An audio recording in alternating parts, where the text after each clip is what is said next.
Stanley Kubrick's films don't often follow the classical Hollywood narrative, as his films don't often have a happy ending that establishes a new equilibrium. Often his endings aren't even closed narratives.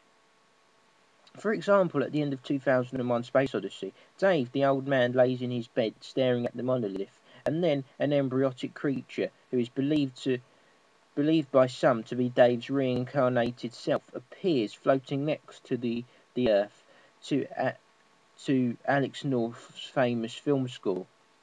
This ending is still highly disputed as to its actual meaning, and no new equilibrium is established. And I believe the story of a man's evolution, in my opinion, isn't concluded by this either. It's very much open for interpretation, which Kubrick likes to do.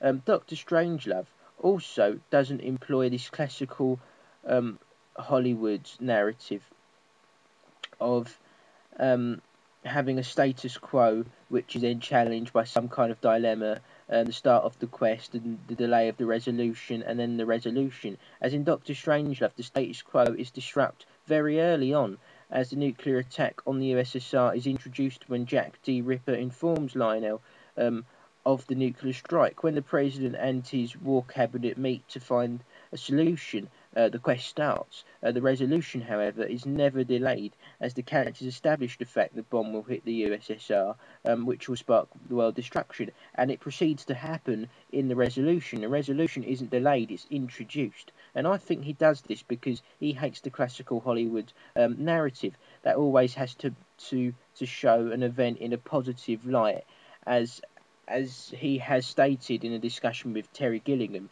that the Holocaust was a terrible tragedy, and Spielberg presented it as a success, as he concentrated on Oscar Schindler's good actions amongst the Sea of Destruction rather than the actual Sea of Destruction in Schindler's List.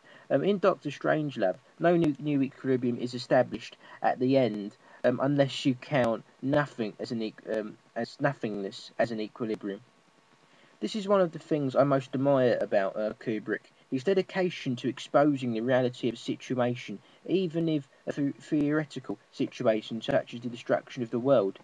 I feel this is missing amongst most mainstream directors, as they, like Spielberg, have to try and put a positive spin on their films and stick to this very basic classical Hollywood narrative. I very much admire Kubrick's break from tradition.